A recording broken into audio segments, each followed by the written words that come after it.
Overheard my wife and her 6-year partner mocking me during sex, confronted them, and now our marriage might end. My wife, 40F, and I, 36 male, have been in an ethical non-monogamy marriage for over a decade now. We've been through our fair share of ups and downs, but for the most part, it's been an incredible journey. We set some solid ground rules at the very beginning. The most crucial one is that, no matter what, we always operate from a foundation of deep mutual respect, not just for each other, but for each other's partners too. Neither of us ever believed in the not in our bed idea. From my perspective, if my wife brings someone home, I'd rather she be in a space that's safe for her, where she feels in control, and most importantly, where I'm around in case something goes wrong. Since we don't have kids, bringing partners home has always been a non-issue. We established early on that if one of us comes home and the other is there with someone else, we just don't disturb the date and wait it out.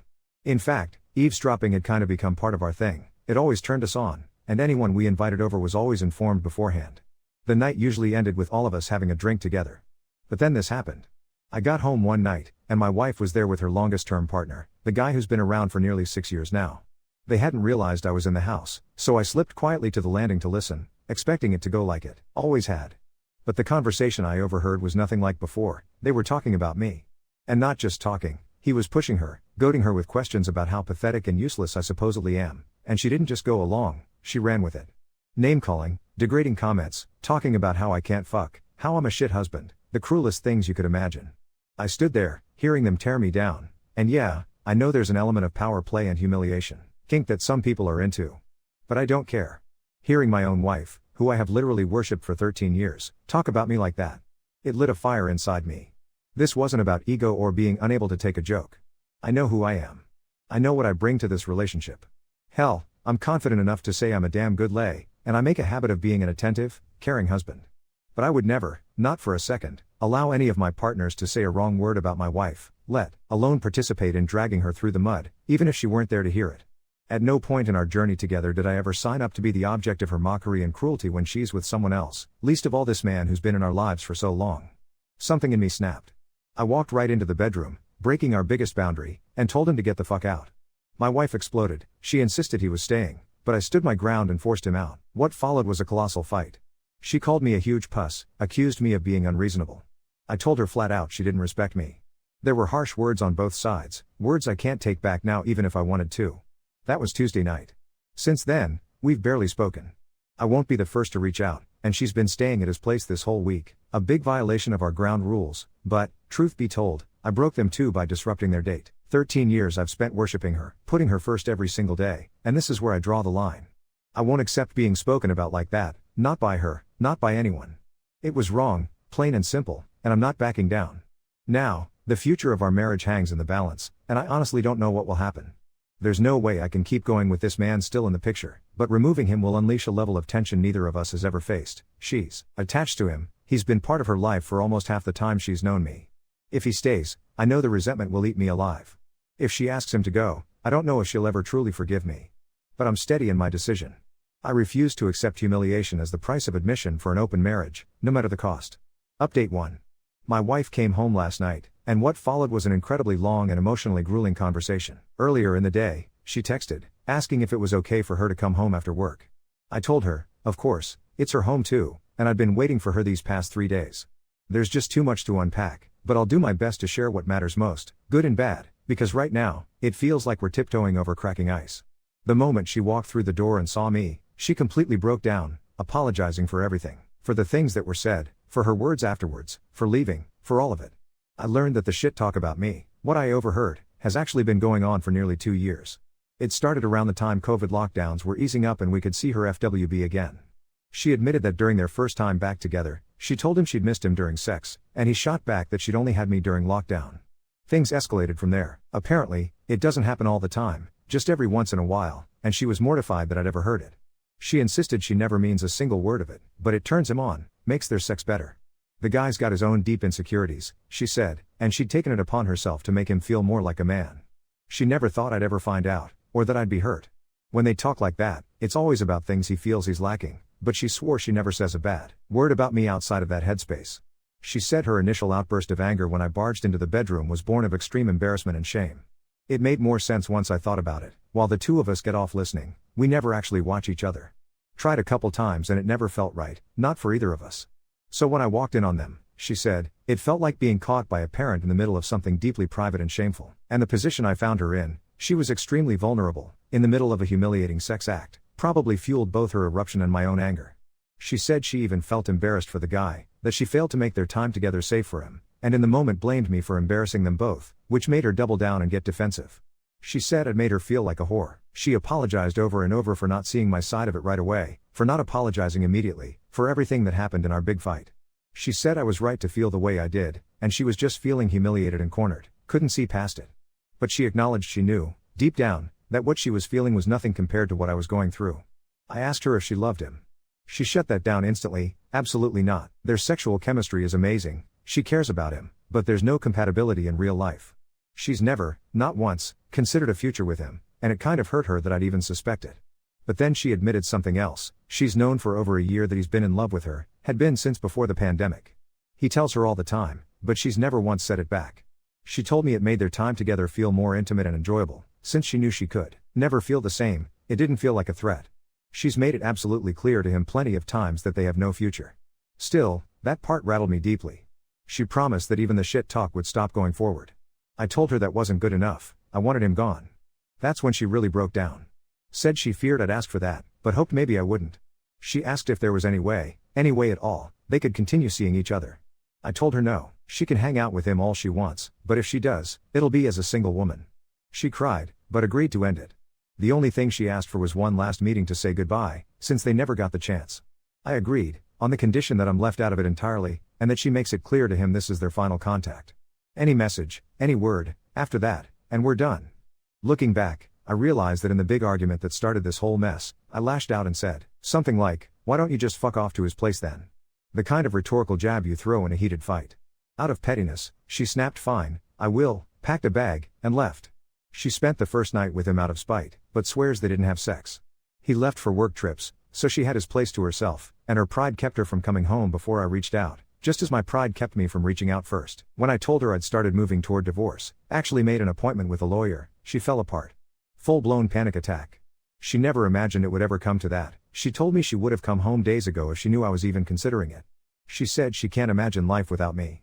Finally, I asked her how I'm supposed to believe her. How do I know any of this is true? She promised me, swore on it, no broken promises in our entire history together. I desperately want to believe her, but I know there's still so much to process, so many questions left unanswered, so much I still have to decide for myself.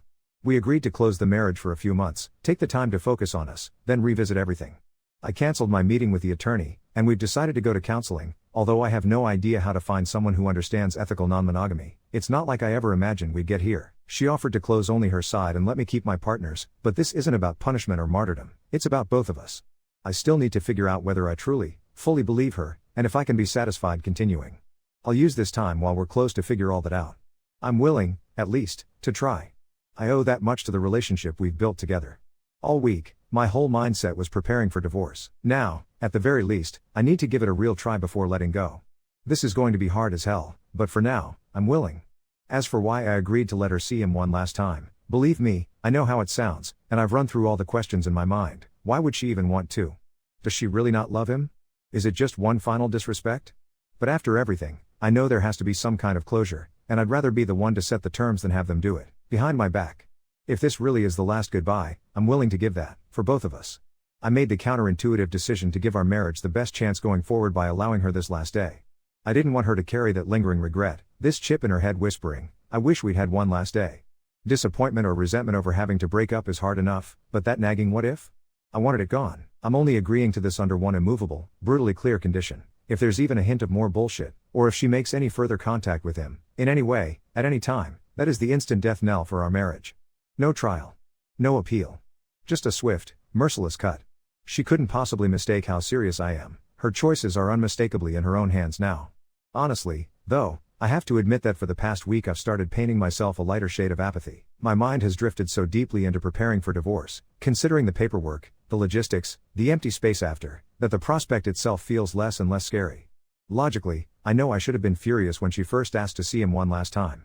But sitting with myself, I just couldn't find the energy to care. If this helps her move on, so be it. It's almost laughable. I seem to be the one more mentally prepared to walk away than she is. So if she wants to set this all on fire? Fine, I'm ready.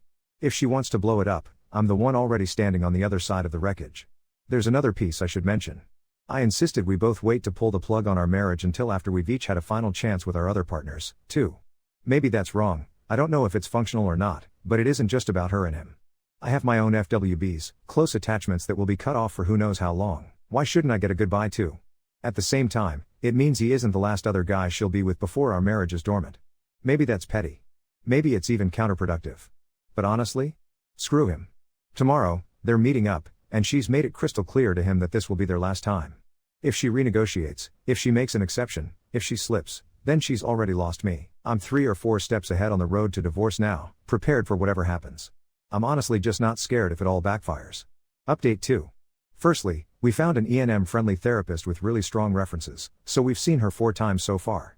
She told us this pace was a bit intense. Usually, her sessions are weekly or bi-weekly, but she said, given the scale of the crisis we're in, more frequent appointments were best for a while. She told us to try to save our arguments, fights, and heavy discussions for our sessions, so things wouldn't spiral out of hand at home. We're officially closed now. Both of us saw who we needed to see, but at this point, it's just the 2 of us. The therapist was firm that 2 months was nowhere near long enough, so we've closed indefinitely for now, and maybe further down the line we'll think about opening things up again. My wife's FWB didn't take their split well. He actually came to our house, trying to talk to me, to convince me to change my mind. I refused to open the door, and when he started getting aggressive, I ended up calling the cops. He's out of our lives now. The satisfying twist is, he was so upset that he didn't even consummate their final meeting. His last memory of sex with my wife is me busting in on them, and now he's got to live with that. Our 3rd session in therapy was brutal. My wife came clean about a slew of stuff that genuinely shocked me, maybe even more than the initial insults. She had been breaking our ground rules over and over, mostly for the thrill of it, often in really deliberate, specific, and hurtful ways. My trust in her is pretty much shattered right now. Despite therapy, I've given myself until the end of the year to see if I can even start feeling trust for her again. If not, I don't see much point continuing. It's hard fighting the bitterness, knowing that trying to save my marriage probably means losing other important relationships, and it might all be for nothing in the end. But right now, I'm just taking it one step at a time.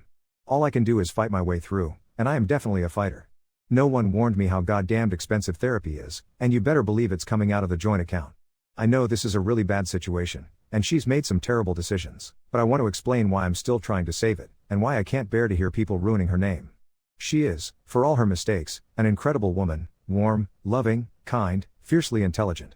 She's always the first to help out when someone's in trouble and the last to leave when something still needs to be done. She takes wonderful care of her family. She's hilarious, with a wicked sense of humor. She's adventurous and loves life, loves to laugh, and doesn't suffer fools. To top it off, she's just jaw-droppingly gorgeous, cover of a magazine stunning, and if I can be honest, she has always been utterly electric in bed. She's the love of my life. She's made life-changing mistakes, but if there's any road that leads us back to what we had, I'm willing to suffer through the pain to try for it. Update 3. We tried our best, but it just hasn't worked out. I haven't been able to get past it. There's no trust left anymore. There's fondness, but I'm not even sure I can call it love at this point. She's devastated. There's no comfort for me in seeing that. At least I'm letting go of the anger. Therapy's helped me with that. Maybe if it was just our relationship that had been impacted, we could have made it work. But the truth is, this situation has blown up so many other relationships, too, and touched parts of my life far beyond just my marriage. Among other things, she had slept with a couple of close friends of mine, people I'd known for decades, and with a subordinate at work. Those friendships are over. That coworker has been let go. Everything's had knock-on effects, hitting areas of my work and personal life, making it impossible to get over. At least the separation and divorce will be amicable. No fighting it out in court. We've agreed on a fair division of assets. We were lucky enough not to have to rely financially on each other during our marriage. Once the divorce is final, that's it. I'll have no more contact with her. I need a clean break. If there's any silver lining, it's that I've reconnected with a couple of my partners from before, and we've had some amazing times together. I did make a misstep by saying, genuinely, without malice, that now she was free to meet back up with the other guy if she wanted. She took that badly, misunderstanding my intention, and we had one last big fight, but it passed. Now, it's on to the next adventure. I might just enjoy single life for a while. I've got a good chunk of youth left, and I fortunately still look it. I'll count my wins where I can find them. Right now, I'm in mourning, but I'm also excited for what comes next. One big thing, she never wanted kids, and I did, before we got married. For the first time in a long time, that possibility is open again. Update 4. It's been about 4 months since the divorce was finalized, and honestly, I thought I'd have my shit together by now. I was wrong. Last month, I started seeing someone new. Let's call her Sarah. She's 32, works in marketing, Absolutely gorgeous, and we have this incredible chemistry. The kind that makes you forget to eat because you're too busy talking until 3 a.m. For the first time since everything imploded, I felt like maybe I could actually move forward. Maybe I could trust someone again. Then last week happened. Sarah and I were at a bar downtown when I spotted him, my ex-wife's former FWB. The same guy who used to degrade me during sex, who showed up at my house like a lunatic after their breakup. He was sitting alone, nursing a whiskey, and he looked like absolute hell. Part of me wanted to just leave, but Sarah had gone to the bathroom, and something made me walk over. Rough night? I asked, sliding into the seat across from him. He looked up, and I swear the color drained from his face. Jesus Christ. Look, man, I don't want any trouble, relax, I said. I'm not here to fight you. What followed was probably the most surreal conversation of my life. Turns out, my ex-wife had been lying about way more than I thought. According to him, she'd been telling him for over a year that our marriage was basically over, that we were just going through the motions, barely having sex, that I was emotionally distant and she was planning to leave me. She painted herself as trapped in a loveless marriage with a husband who didn't appreciate her. The humiliation talk? That wasn't just about his insecurities. She told him I was into it, that I got off on hearing them tear me down. She said I'd specifically asked her to incorporate it into their sessions because it turned me on. He genuinely thought he was doing me a favor. She showed me texts, he said, his hands shaking slightly, screenshots of you supposedly asking her to tell you all the details afterward. She said you wanted to hear how much better I was than you. My blood went cold. I never sent any texts like that. Ever. But here's the kicker, and the reason I'm writing this update. He told me something else that made my stomach drop through the floor. She's pregnant, he said quietly. Found out about 2 weeks ago. Says it's yours. I sat there, speechless, as he continued. She came to see me right after the divorce was final. Said she needed closure, that she'd made a huge mistake, that she wanted to try again with me. We slept together. A few times. But then she disappeared for weeks, and when she finally called, she was crying, saying she was pregnant and that it had to be yours because of timing. My hands were trembling by this point. What timing? She said you two had sex during your last week of trying to work things out, right before you separated for good. Said it was your last desperate attempt to save the marriage. The thing is, we never had sex that last week. We barely spoke to each other, let alone touched. I remember that week vividly because it was when I finally accepted the marriage was over. We slept in separate rooms, moved around each other like strangers. There was no intimate moment, no desperate attempt at reconciliation, which means either she's lying about the timing to him, or she's lying about the paternity to someone. Maybe both. Sarah came back from the bathroom and immediately sensed something was wrong. I made some excuse about feeling sick and we left. I haven't told her about the conversation yet. How do you even begin to explain that level of dysfunction? I've been losing sleep over this. Part of me wants to just block it all out, pretend I never heard it, but another part of me, the part that spent 13 years with this woman, needs to know the truth. Not because I want her back, not because I still love her, but because I need to understand just how deep the deception went. I've been debating whether to reach out to her. Our divorce agreement says no contact unless it's an emergency, and technically this isn't my emergency if the kid isn't mine. But if it is mine, Christ, I don't even want to think about it. The worst part is, I can't shake the feeling that there's even more I don't know. Every revelation has led to another lie, another betrayal. How do you even begin to trust your own judgment after something like this? Sarah's been patient, but I can tell she's starting to wonder why I've been so distant lately. She deserves better than someone who's still untangling the web of lies from his last relationship. But I genuinely care about her, and for the first time in months, I was starting to feel like myself again. Now I'm right back in the thick of it, wondering if I'll ever really be free of this mess. Part of me thinks I should just let sleeping dogs lie. If she wants to raise a kid with uncertainty about paternity, that's her choice. But the other part of me knows that if there's even a chance it's mine, I need to know. I'm supposed to see Sarah tonight, and I have no idea what I'm going to tell her. How do you explain that the woman you divorced might be carrying your child, but is telling someone else he's the father? How do you even begin to sort through that kind of chaos? Maybe I should have just stayed at the other end of the bar. Update 5. I should have listened to my gut and stayed away from that bar. What I thought was the end of my ex-wife's deception turned out to be just the tip of the iceberg. I ended up telling Sarah everything that night. Couldn't keep carrying it alone, and she deserved to know why I'd been acting like a ghost for the past week. To her credit, she didn't run screaming, though I could see her mentally calculating whether this level of drama was worth it. She listened, asked the right questions, and then said something that cut right through my confusion. You're never going to have peace until you know the truth. And neither will that kid, if it exists. She was right. So I broke my own rule and reached out to my ex-wife. Sent a simple text, we need to talk. I know about the pregnancy. Her response came back in under 5 minutes. How did you find out? Can we meet? The desperation in those words told me everything I needed to know. If the kid was obviously not mine, she wouldn't be panicking. We agreed to meet at a coffee shop downtown, neutral territory, public place, no chance for either of us to lose our shit completely. When I saw her walk in, I barely recognized her. She'd lost weight, looked exhausted, and had this haunted quality I'd never seen before. The confident, radiant woman I'd married was gone, replaced by someone who looked like she hadn't slept in weeks. "Before you say anything," she started, sliding into the booth across from me, "I need you to know that I never meant for any of this to happen." "Just tell me the truth," I said. "Is it mine?" She looked down at her hands, and I watched her crumble in real time. "I don't know." The next hour was brutal. She came clean about everything, and I mean everything. The pregnancy wasn't the only secret she'd been keeping. Turns out, during our last few months of marriage, while we were trying to work things out in therapy, she'd been sleeping with not just her longtime FWB, but also someone new, a guy from her gym who she'd met during one of her I need space to think evenings. The timeline was a mess. She'd slept with me exactly once during that period, something I'd completely blocked out, apparently during one of our therapy-mandated reconnection attempts. Then there was the FWB guy twice, and the gym guy multiple times.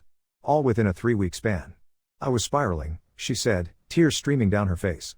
"I knew we were falling apart, and I couldn't handle it. I kept thinking maybe if I felt desired by someone else, I could figure out what I wanted. But here's where it gets really fucked up." She'd been telling each guy a different story. The FWB thought I was a cuckold who got off on being humiliated and that our marriage was already over. The gym guy thought we were separated and I was dating other people. And she'd been telling me in therapy that she was committed to making our marriage work and had cut off all outside relationships. The pregnancy test was positive 3 days after our divorce was finalized, she continued.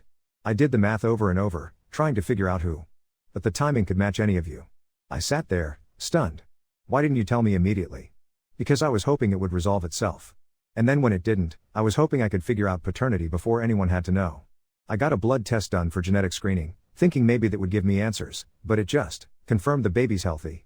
Doesn't tell me who the father is. The worst part? She'd been stringing along both the FWB and the gym guy, letting each of them think they were the father while keeping me in the dark entirely. The FWB guy had been pushing her to get back together and raise the kid as a family. The gym guy had been talking about stepping up and doing the right thing. And I'd been completely oblivious, trying to build something new with Sarah. "I need a paternity test," I said finally. "I know.